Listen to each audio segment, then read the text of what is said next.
Hey guys, welcome to Digital Digest, and in this video I'm going to show you how to fix search bar on TikTok.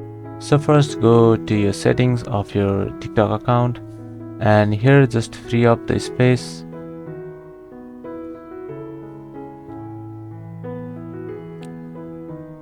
So when there are space build up on your TikTok, your search bar might not function properly. So after doing that, the problem might get solved. So let's try it.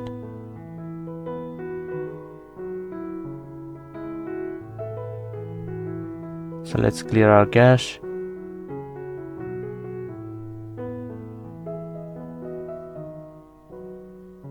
Alright, so now let's head on to our search bar.